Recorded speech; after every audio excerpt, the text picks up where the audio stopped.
Hello, and welcome to a brief video tutorial about how to use the database Gale Ebooks. Because this database is mostly comprised of encyclopedia articles, the information that you would find here would most likely be used in your introduction or conclusion to introduce your topic and give broad general background information on the topic in which you've chosen. For that reason, and because this database is smaller than others you might encounter, it's best if you start with a very broad topic first. For instance, I'm going to type in ancient Egypt and hit enter. And you can see here we've got about 1,300 results. This is a pretty small number given the result list you would usually see in most databases. And over here on the right-hand side, we have several different options of how to filter our results. For instance, if we wanted to take a look at commonly used subject terms that are related to ancient Egypt, we could click on this.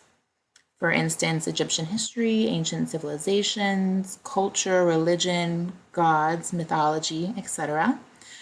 If you hadn't yet chosen a direction for your topic, this can sometimes be a good place to go to get ideas of what you could talk about. If, however, you've already been given a topic by your professor, then you can use the search within function to search for additional key terms that your professor might have mentioned. For instance, one of your topics on ancient Egypt mentions war, warfare, and masculinity. So if I wanted to search for warfare, I could use the search within feature to narrow down my list of articles to which ancient Egypt is mentioned and the term warfare. And from 1,300, we went down to 89 results. So it's quite a big reduction, which is nice. Now, once you find articles that you're interested in, what I like to do is click on the title. And to see if it's an article that can actually help me in writing my paper, I like to hit Control F on my keyboard. It's slightly different on Macs, but this works for any PC computer. And I like to type in the key term that I've added, such as warfare or masculinity, either one, and see how many times it's mentioned in the paper, and then read the paragraph and see if this article might be relevant. If it is, then I can scroll back to the top and send this article to myself. If you leave this tab open on your computer, you can't simply close your laptop and come back to it because the database will sign you out. So you'd have to redo the search over again. To prevent yourself from having to redo the same work, it's always nice to email it to yourself so this article is waiting for you in your inbox. If you have Gmail already signed in, you can save it to your Google Drive. Sometimes this feature can be a little bit iffy, so I always think the email function is just a tad safer because they're still working out the kinks for the connection to Google Drive.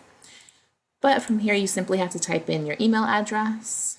It already gives you a subject line, and then it defaults to the full text of the article, which includes the MLA citation at the end.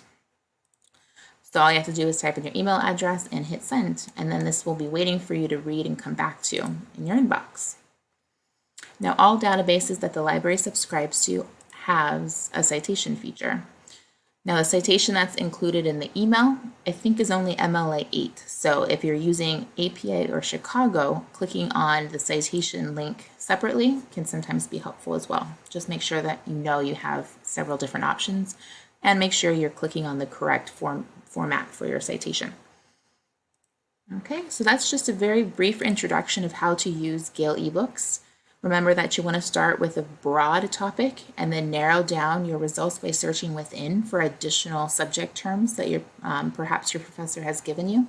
And then make sure you're always emailing the article to yourself and taking a look at the citation that you'll need for your works cited or reference page. Happy hunting!